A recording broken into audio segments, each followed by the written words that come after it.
We're going to begin this hour with some breaking news. And the International Monetary Fund has cut the UK's growth forecast by a third in its latest World Economic Outlook. That means that the British economy is set to be among the hardest hit by the tariffs imposed by President Donald Trump.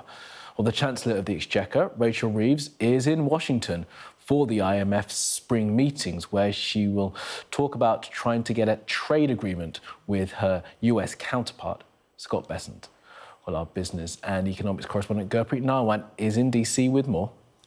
So the IMF has just taken a big red marker to its forecast for the global economy, downgrading countries across the world, including the obvious victims like the US, China, Mexico and Canada, but also the UK. The fund's economists said that the UK economy would grow by just 1.1% this year. That's down from an estimate it had back in January of 1.6%. It's worth pointing out that it's not just trade wars that are going to hurt us. The IMF pointed to domestic problems like rising utility bills, for example, that are going to create cost of living pressures, as well as rising government borrowing costs. So it's worth keeping this fuller picture in mind as Rachel Reeves prepares to meet her US counterpart, Scott Bessent, later in Washington this week. She's trying to negotiate a reduction in tariffs, and undoubtedly any concessions would be welcome by our exporters, in particular our steel, aluminium and car manufacturers who are facing tariffs of 25%.